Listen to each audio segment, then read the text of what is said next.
Og hotellet vårt i Pretoria så nydelig pyntet og preget av det vidunderlige klimaet her. 27-28 grader hver dag, hele året. Litt regn, par måneder. Det guiden vår. Hei, hello!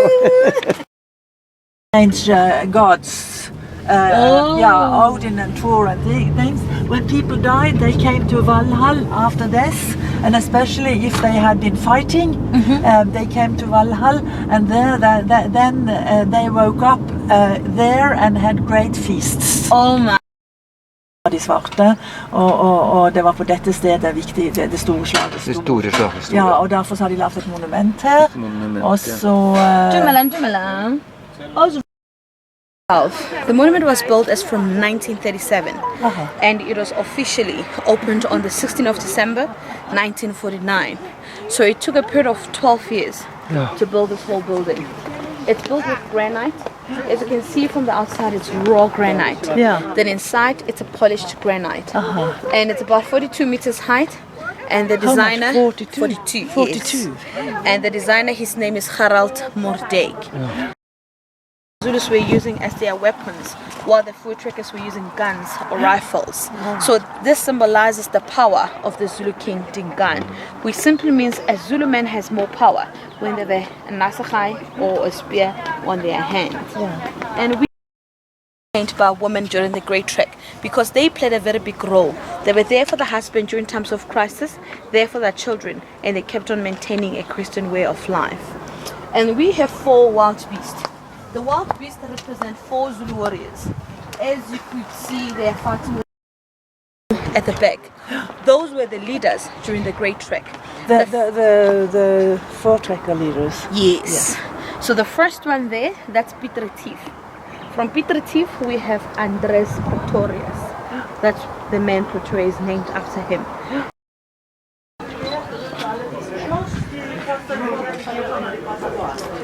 Dette er kvinner som passet på alt under krigen. Voortrekkerne, altså disse 3 europeiske nasjonene som da ble forfulgt og drept i 10.000-talls. It explains the whole history of the Great Trek from the beginning to the end. So this picture's the one that you see on this wall, just in one, we call it a frieze, but it's divided into panels. So it's about 27 panels. From here, it goes all the way around till this. So it's made out of an Italian marble, made in Italy, then it was shipped this side. And it took them only 18 months to make the whole frieze. And why did they choose Italian? Didn't they have marble here? They didn't really have a very good marble. No. Yes, they thought there would be a match. But everything was sculptured here, and they took it to Italy. So it was into the ox wagon and live in the Cape.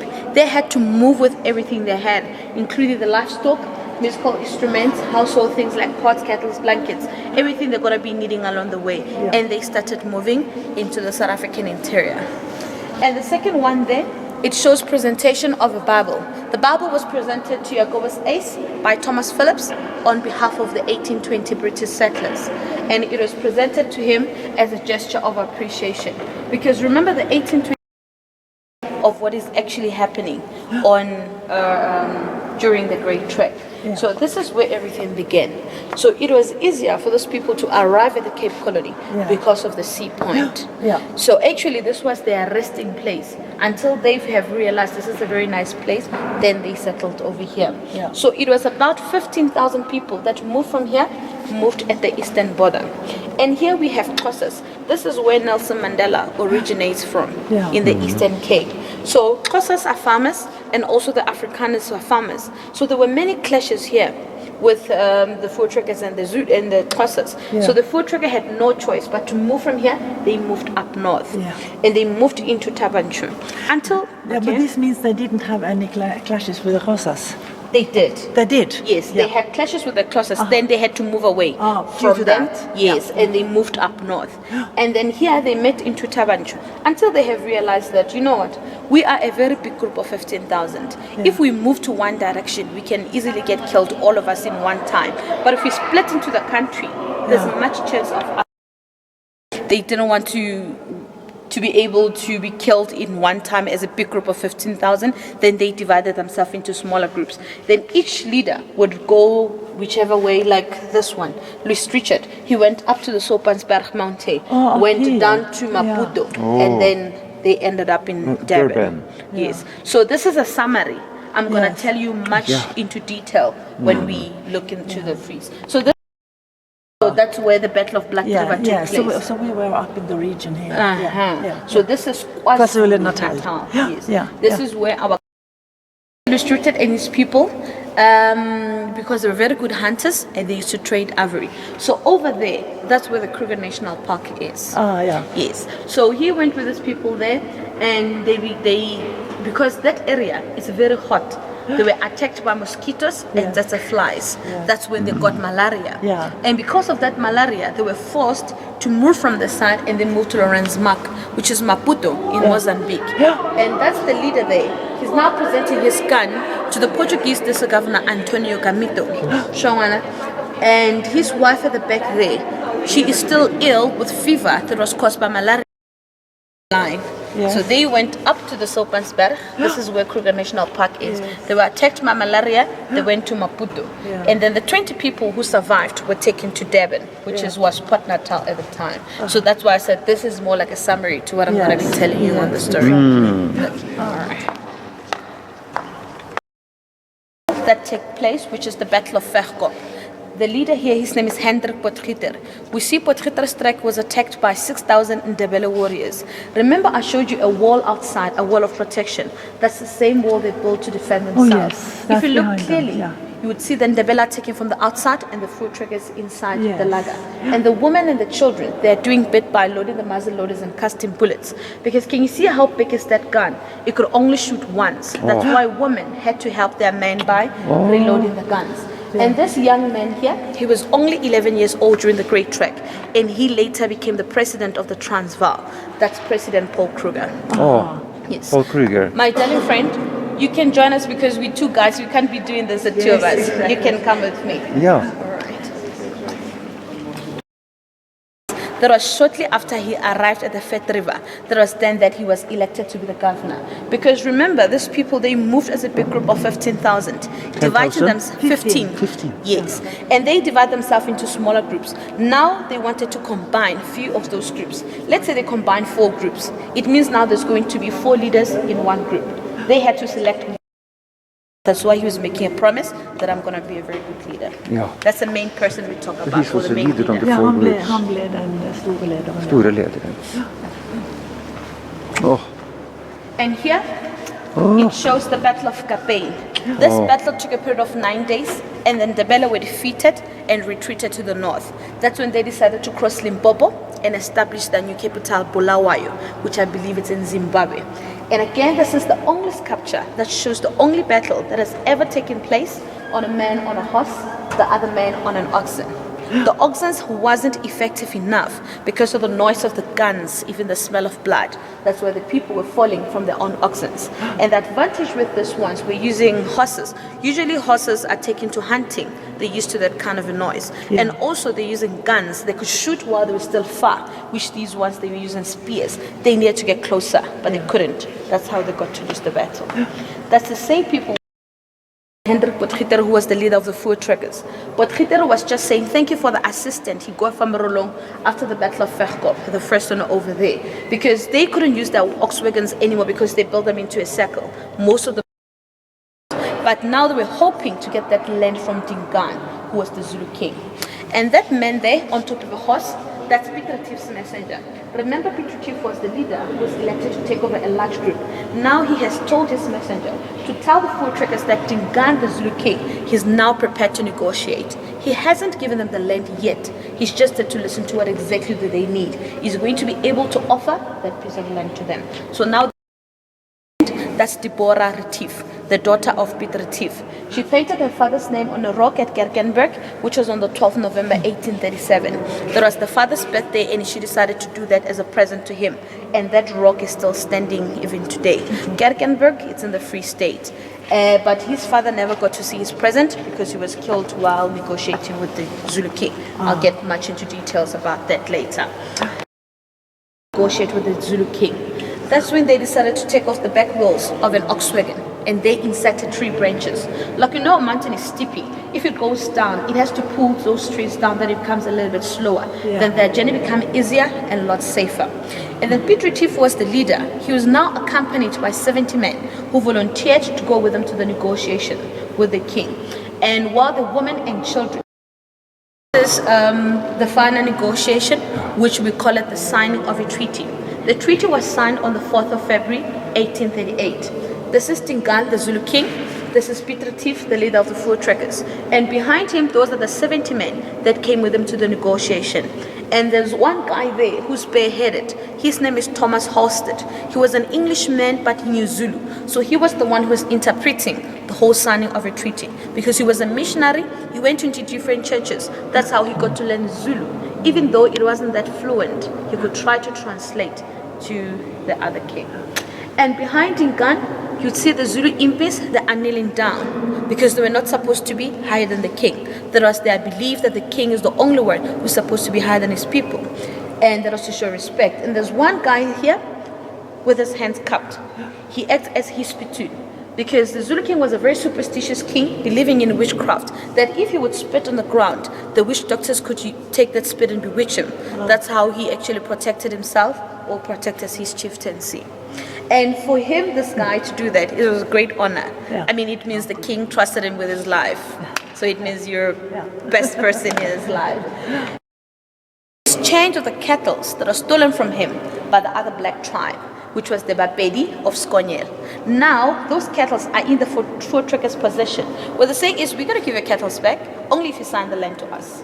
Then Dingaan, he felt he didn't have much of a choice. So he gave them a piece of land and he got his cattle back. That's how the treaty went. What was the size of it? The treaty was signed.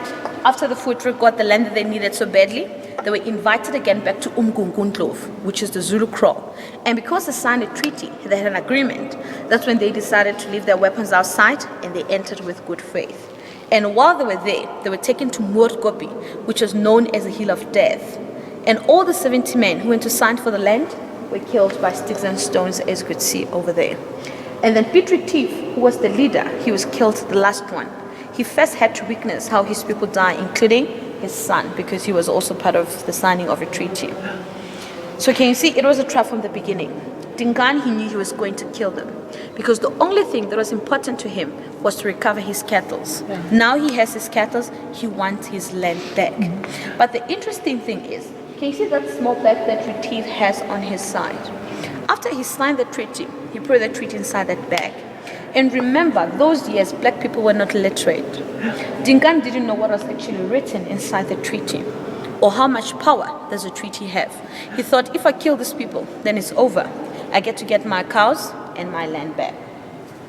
And then after the Battle of Black River, which I'll explain later, because the Voortrekkers won that battle, that's when they made a follow-up to see if they could still find. Remember, when men went to sign for the land, the women and the children remained behind. 10 days after their men were killed, Dingaan, he ordered his Zulu warriors to go back to Blokrans and Bushman's River and murder all the remaining people, which was close to 500 women and children were killed during that attack. Now Dingaan wanted to get rid of all the white men in his land, including the women and the children. But not everybody got killed. Some of the women rode on their horses during the night to warn the other laggers about the murder of Blokrans and Bushman's River. So it shows women were also very strong during those years. And here, now the Voortrekkers were very angry. They wanted revenge against the Zulus, because even if they fought with other black cultures, specifically they wanted that revenge against the Zulus. That's when they formed a commando to revenge. The leader of that command, his name is Piet Ace, the one who's lying on the floor, along with that young man, Dirkie Ace, who was his son. And the problem was now that the Voortrekkers didn't know much about the Zulu shield. The Zulu shield over there, it's made out of a cow's skin. And at the time, they made it with horns.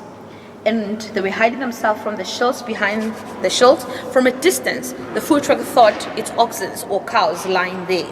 They went into the trap and they got killed again. That's when Piet Ace, the leader, was stabbed at the back with an assegai or a spear. Then he fell from his horse. His son, he tried to defend his father by killing 4 Zulus with his rifle, but they killed him also. So the panel is just here to show that he was a brave young man because he risked his own life trying to defend his father. Tribute to the Voortrekkers women. Like I said, they were there for their husband during times of crisis and there for their children. If you look into their men's faces, you could see that they have lost hope. They wanted to give up with the Great Trek and go back to the Cape Colony. But the woman said there's no way they're going back. Rather recross the Drakensberg Mountain barefoot than submitting herself to the British rule. Or rather get killed by the Zulus than going back to the British. So at this point, they also didn't have a leader. But the woman said, we're going forward, not backwards. So they continued with the Great Trek because of the strength and the power they got from their women. And like I just said, they didn't have a leader. This is the arrival of a new leader, Andries Pretorius. So Andries Pretorius, he was an Eastern Cape farmer and a very wealthy man. Because remember, wealth during those years was measured by how many livestock you have or piece of land that you have. So that's how wealth was actually measured. So he was a very rich man those years. So they didn't begin with him from the Cape Colony because he was from the eastern, just a little bit on the side. So they knew him very well. That's when they invited him later to take over. That's when he decided to leave everything that he had and became the Voortrekker leader. He was a very strong leader who immediately started reorganizing the Voortrekkers and training them for the final showdown, which is the Battle of Blood River. And you can actually tell that Pretorius, he was a rich man, the way that he's dressed. Look at him. Look at the shirt, the hat, the jacket, and he was using a shotgun while the trekkers were using long guns. And he also had a sword, which was something very different. And also, the Voortrekkers, they don't wear socks. Because when they walk into the veld, there's this thing that can cling into your socks, becomes very itchy. What do you call it? Blackjack. So because he was a rich man, you could afford those trousers that can clip under shoes. So you can tell that it's very smart. Making a vow, making a promise to God that if God could give them the power to overcome their enemies, which was the Zulus, they will forever commemorate that day as a day of thanksgiving. And they're going to build that church to commemorate the victory. So basically, they were really saying, God, please give us that power to overcome the Zulus. So this is a very important day to the Voortrekkers even today. And that man, on top of a horse, on top of a cannon, that's Sarel Selier, that was the leader of the vow. So the vow was made from the first time on the 9th of December until the day of Blood River, till the 16th of December, 1838. Blood River. So Pretorius, who was the leader, he learned from his scouts that the Zulus were close at hand. That's when they immediately built a laager consisting of 64 oxwagon, the same size of a wall built outside the monument. And because it was in the evening, that's when they hang the lanterns. Can you see the small boxes up there? Those are the lights around the laager, because it's the Zulu custom to attack during the night. And during that night, there was a dense mist. And because of that mist, that's when the Zulus thought it was the Voortrekkers' ancestors trying to defend them, and they decided not to attack that night. Instead, attack the next morning, of which they had a very good advantage attacking at night, because mist was going to make gunpowders wet. The guns were not going to shoot properly like they should. And also, they take advantage of their darkish color. 12 to 15,000 Zulu warriors without even one Voortrekker being killed at Blood River. Some people still say it's not true. How can such a small number defeat such a large number? But I would say it is a strategy that was used by Andries Pretorius, because he built that laager on top of a hill, and there was a river behind there called Ngume River. The Zulus had to cross the river first, climb on top of a hill, which was of course slippery. And some of them didn't know much about swimming. They drowned. And some of them who made up to the hill, they were shot and they fell into the river. That's when the river started changing its color, becoming bloody. That was then that it was called Blood River. And also, the advantage of them using guns and cannons. One shot of a cannon can kill quite a lot of people. And then Terje, that cannon that man is standing on top, was shot. And many Zulus were down. And the commander who was there decided to start the strategy from scratch, giving a Voortrekker a chance to reload the guns. Because they didn't know that you shoot once and you had to start again from 30 to 40 minutes to reload the gun. I believe if they could have kept on attacking and attacking, they could have won the battle. But the problem was that the strategy was not good, and like I said, if they win a battle of Black River, they're going to build a church. This is the Church of the Vow, built in Pietermaritzburg, still standing even today. But today it's no longer a church, it's a museum. And Pietermaritzburg is a combination of two leaders, Pieter Tief and Gert Maritz. That's how they came up with Pietermaritzburg. And this man here with the hammer, that's the architect of the monument, Gerald Moerdijk. A Dutchman. Some of them were teaching themselves how to shoot in case they've been attacked while their men were not inside there. Because remember the Battle of Blokranz, where women and children got killed. They didn't know anything about defending themselves. Now they were taking much responsibility. And because after the Battle of Black River, everybody blamed Dingaan for the defeat, and they didn't want him as their king anymore. They wanted his half-brother, only because he was a man of peace. And you can easily tell that Mbanda was a man of peace, because now the Voortrekker on the other side, they were waving their hats to show that they really have Mbanda taking over. And the Zulus on the other side, they were singing their royal cry, Bayete Ngos. Two leaders standing on one stone, which is Mbande and Andres Pretorius. Now they were no longer fighting because Dingaan was no longer their king.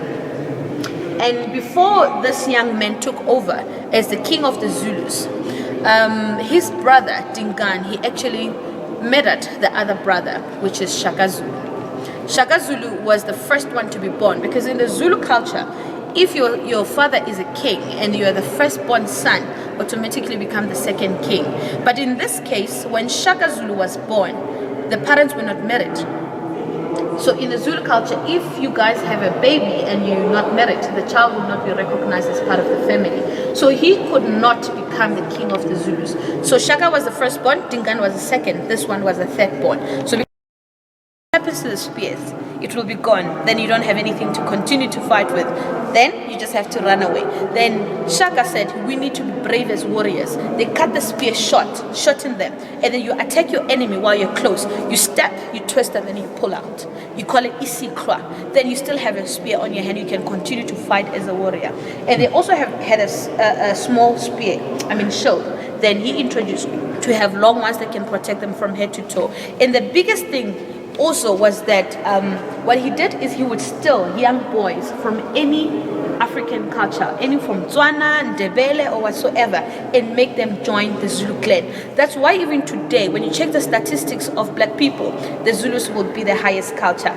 It is because young boys were taken during that time by Shaka. That's when people actually realized that he is worthy to become the Zulu king. Then his brother, that's when he murdered him. And this young boy, he knew that his brother, Dingaan, would do anything to protect his chieftaincy. That's when he acted like he was a crazy man. But then now, after Battle of Black River, that's when he had more power to stand up to be the new king, because no one wanted anything to do with Dingaan. That's how he became the Zulu. Taking over from his brother, that's when Dingaan took all his wife, then he fled to Swaziland. And then the Swazis didn't like him also because of the same idea. They would steal young boys from Swazis. Then he was killed in Swaziland, and that was the end of him in 1840. Then here, the Voortrekkers had finally attained the ideal. They call the Republic, the Republic of Natalia. They have their own constitution and flag. But however, in 1843, Britain annexed Natal. Then they had no choice but to recross the Drakensberg mountain, go back, and continue to seek their freedom. And then later, they actually got a place to settle in. They were free at some point, and according to the negotiations that was there, that's when they decided that they're going to build a monument in Pretoria, which basically means this monument, it has been built to pay respect to all those people who has brought in their culture into the South African interior, of all those who participated during the Great Trek. It was to honor and respect everybody who took part. That's why we have this massive monument here. And the last one there on the corner, it shows signing of a Sand River Convention. During the convention, Bloemfontein recognized the independence, and then Free State also recognized that independence. But in 1899, Britain broke that recognition. Take a guess, what could that be the reason? Because of the discovery of gold. Remember, gold discovered in Johannesburg, 1886. Then 1899, that's when the British wanted to take over Pretoria and Johannesburg because of the gold. And that was under the leadership of President Paul Kruger. That area, 4 provinces today, it was called the Transvaal, which is Gauteng, Limpopo, Mpumalanga, and the Northwest. That was the top part of South Africa where President Paul Kruger was in charge. The British was in charge of the lower part of South Africa. Then after gold being discovered, they wanted to take over Pretoria and Johannesburg.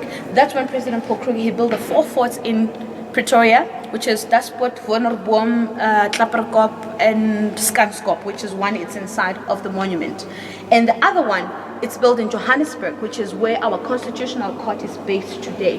The aim was that during the war, the British will be captured into those forts, especially the one in Johannesburg. But the table turned when actually the Boers themselves was captured into their own fort. Then also the British made concentration camps where they captured the women and the children from the Boer side, and more than 25,000 women and children were killed in concentration camps. Then there was a strategy to make sure that the Boers would surrender because they could not sustain the war anymore. That's what made them surrender.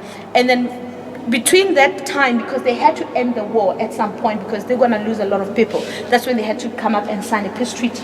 The peace treaty was signed in Pretoria in Melrose House in 1902. So the war started in 1899 until 1902. So the condition of the treaty was that the British were saying, we as the British, we're willing to give you South Africa as a whole, to control it however you wish, as long as we will forever benefit from the wealth of the country, meaning diamonds and gold and everything that makes money in South Africa, they're going to benefit from that. That's when officially South Africa was on the hands of the white South Africans. And that's where everything started, 1902. And then 1910, there was a formation of a union. Hence, we have the union buildings in Pretoria. Because the sad part about the formation of the union was that black people, who are originally people of South Africa, they were not included in that formation. That's what made Africans decided to form African National Congress, which is the ANC, because they didn't understand that we are original people here. We're not included in the formation of this unit. Then 1913, there was the Land Act issue.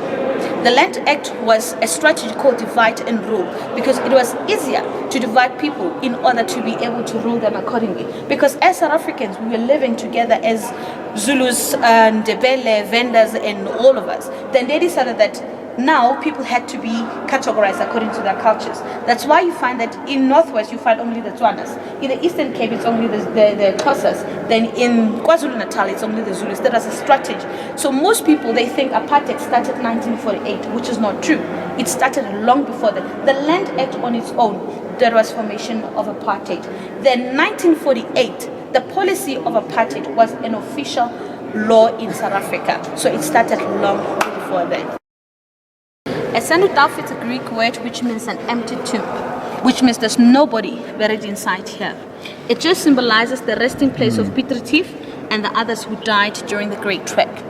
Every year, only on the 16th of December, 12 midday, the sun will shine from that hole up there. Ja. It will shine exactly on top of those words. Ons vir jou, Suid-Afrika. We for you, South Africa. And the shining of the sun, it symbolizes God's blessings. Only once a year, and only at 12 o'clock. After 12 o'clock, the sun is gone. It will come the following year. This is not a miracle. It's how the architect Gerald Moerdijk designed his building. Because he was a scientist. He knew how many meters the sun will shine, and in which direction, and for how many years. So that's how he designed this. Remember when they were making a promise, they made a promise that if they win a battle of Blood River, they're going to build a church. The church was built in Pietermaritzburg. The second promise was that they're going to pay commemoration to this day forever, which is still happening even today. And the 16th December was the day of the Battle of Blood River. That's the same day the sun is shining on top of the stone. So they used to call that day Dingan's Day, because they have defeated King of the Zulus on that day. But then when Nelson Mandela took over, he said he would like that day to change to become a day of reconciliation, because that was one of the biggest battles in the history of South Africa that was separating us as blacks and whites. And for us to unite and move forward, there was to have that day as a reconciliation day. So it's a public holiday celebrated by all South Africans. BERIT. Dette broderier over hele historien til foretrekkerne. Til foretrekkerne. Fra Western Cape og østover i landet. All verden. Har du sett noe så flott? Nei, men det er broderier det. fra den forferdelige krigføringen, og 25 000 kvinner og barn ble drept. Amen. Himmel og hav, sier Berit nå. Amen. Å, er det garnet de brukte? Ja.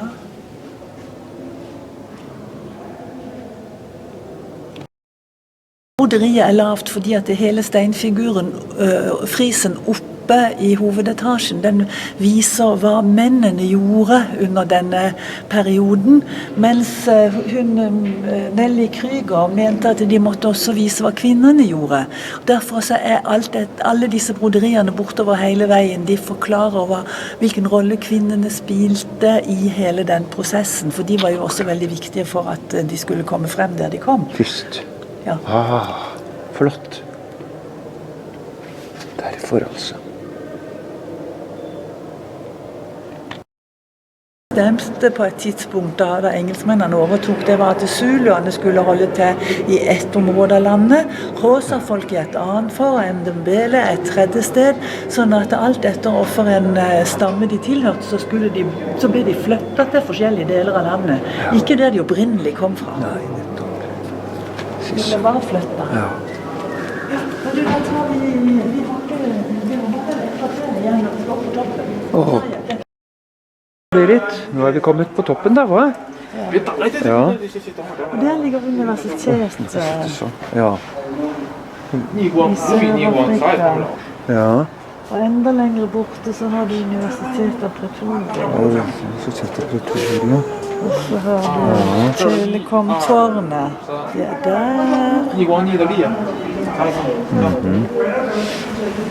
Det vi ser der, 9. Er ikke det 9? Det er 8. Det er 8. Ja. Og det er Air Force Tower. Ja vel. Det er Air Force Tower. Ja, og 9 litt lenger borte der, det er et fort. Å ja, vi ser det liksom litt Det er et gammelt fort vi ser der, ja. Og enorme motorveisystemer da, på kryss og tvers. Ja, 8-feltsveier. Turn by the left.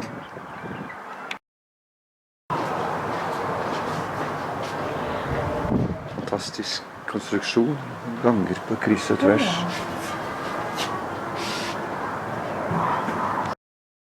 Du ser den muren der med alle de vognene, for foretrekkerne, de beskytter seg innenfor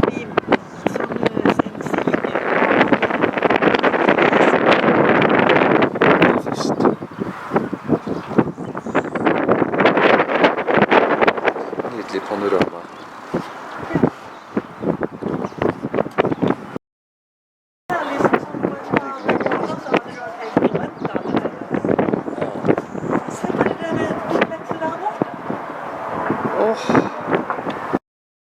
Around about 1845, that's when President Paul Kruger became more and more involved in the Full-Turkey politics.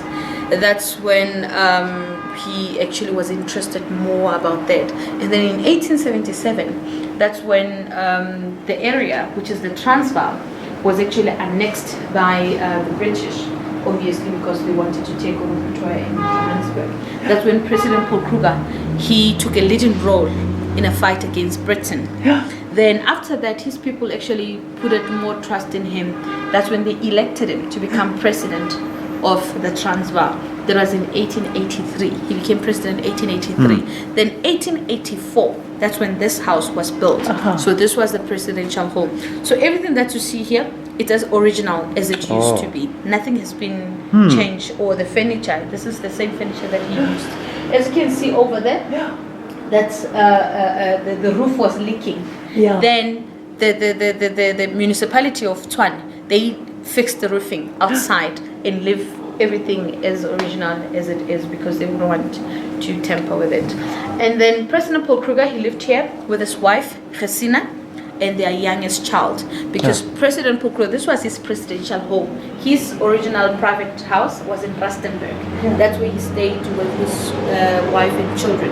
Then moved here as president. Then they had 15 children. 15? 15, 1-5.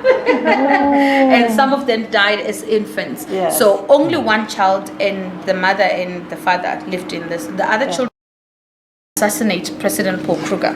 That's when him and his government decided that the president should go into exile for his safety and also to seek help. That's when the president used his personal train. Right at the back of his house, you will see his train. He used the same train to go to Maputo or Mozambique to get the Gerdeland. Gerdeland is a ship that was sent by Queen Wilhelmina, the Queen of Europe, to help the president to go into Europe. So the president went into Europe in 1900 in exile. Then 1904, President Paul Kruger died in Switzerland. Then his body was brought back to be buried in Pretoria. So he's buried here. Yes, that was in 1904. So his funeral took place in Church Square, where we're going to be stopping after here. So we're going to check there after the... For at hele det landområdet der forble en uberørt nasjonalpark, ikke Stemmer sant? det. Det var han som sørget for å opprette, både å etablere og drive og beskytte Krügerparken. Ja, president Paul Krüger. Her kan vi se at de originale gjenstandene er jo helt utrolig. Alt det originale som står her. Så vi er altså i Pretoria i Sør-Afrika og er innom et museum der hvor vi ser hvordan det så ut i kongeboligen til Paul Krüger. Han var ikke konge, han var president da. Presidentboligen. Ja, og døde altså i 1902. Et nydelig bilde av ham.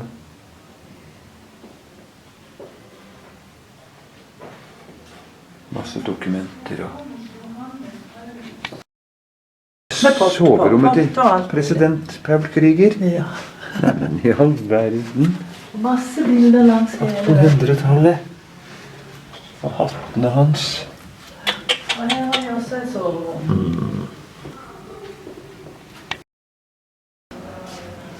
Neida, Dette er jo bare å se på, ikke sant? det er bare å se på. Ja. Og her har vi også middagsservise. Med middagsservise. Ja, Dattera hadde. som datter hadde, ja. 1903. Ja. Det så helt utrolig. Hva? Ting de har fått. Dette var vel spiserommet da? Det kan vi spiserommet. Ja. Og det kommer til en Grovkjøkken. Grovkjøkken. Her vi har lagt det store ting, og de grønnsaker og alt mulig. Se på den ovnen, du. Vi har lagt det mye mat. Den er på 1800-tallet, hva? Det er rart å tenke på. Den snåringen der, da. Minner om... Så kommer vi ut. Her har vi presidentvogna, da. Så fin du var. Oi. Ja. Her er vi landeveisvognen, ja.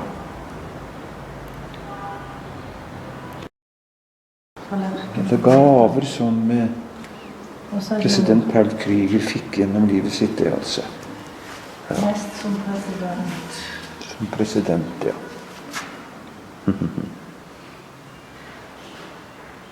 Ja, han gjorde i hvert fall en stor innsats for å beholde Krügerparken. Der er pipa hans.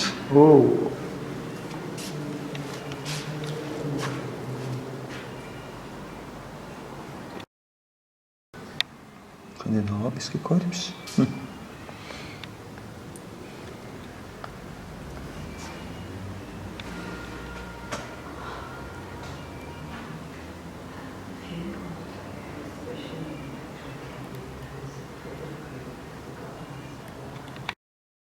Storverdensutstillingen, var det ikke det da? Var ikke det av 1900? Hvilken sa det? Storverdensutstillingen. Jo. Ja. Var ikke det da? Det var verdensutstillingen, ja. Det er ikke så veldig interessant å ta bilder av dette, så er det. Se på hun blomstergaler. Ja, det er vakkert. Det var jo en feil. Jeg vet ikke så trykker på gal knapp. So this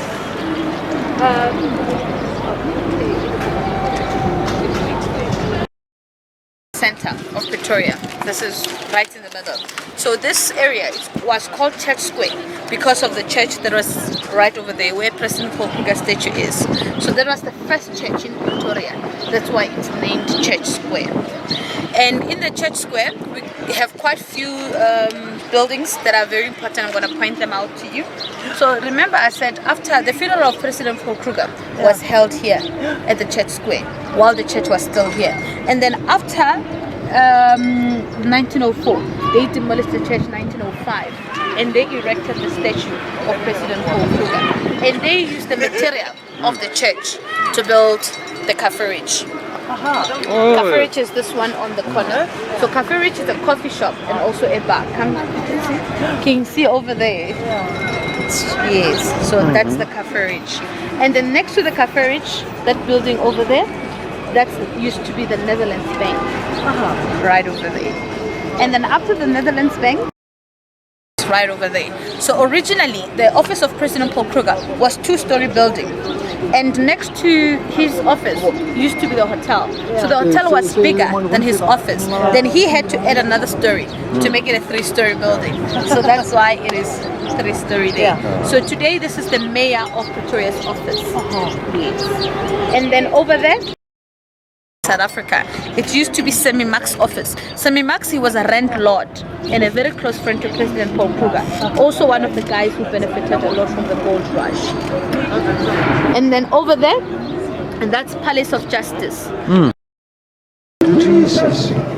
The Bible says that I am the father to the fatherless. I am a friend that is closer than a brother. Mom that used to have.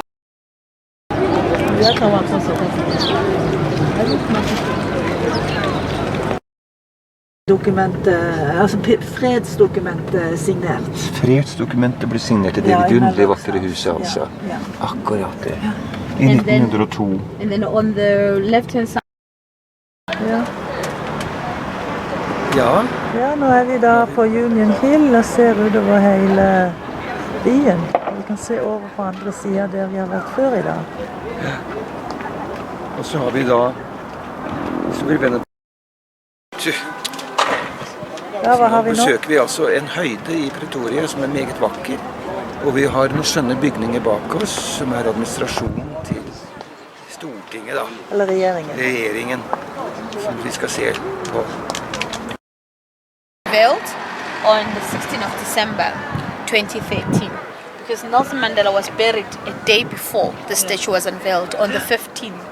But personally, I would have loved that they have buried him on the 16th on Reconciliation Day because he's the one who has actually united us as a nation. Yes, and the statue is about 9 meters tall. Og her ser vi den enorme statuen av Nelson Mandela. Berit fotograferer nå Nelson Mandela. Vi skal titte på snart på forsiden da. Han reddet Afrika. Og nå har Berit kommet Nelson Mandela på forsiden da. Her ser vi han. Ja. En fantastisk statue.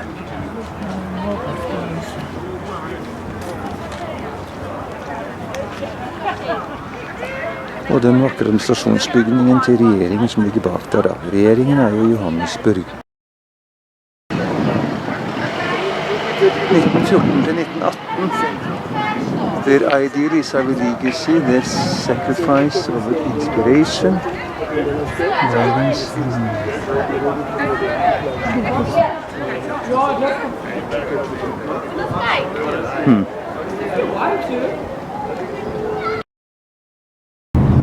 Ned fra ambassadeområdet og nedover mot byen igjen. Der bor det rike folk. På rad og rekke. Skamene vi hadde, vet du. Det er jo gedigent. Utrolig gedigent. Men det var jo, de var jo relativt Velhavn da, nå kommer vi på kjøkkenet. Kjøkkenet til president Paul Krüger på 1800-tallet. Har du sett hva? Men det som ble brukt, jeg skulle gjerne hatt noe av det. Ja. Du har gjerne hatt noe av det? Ja, det skulle jeg gjerne hatt noe av. Skulle du det, ja? Ja, det skulle jeg gjerne.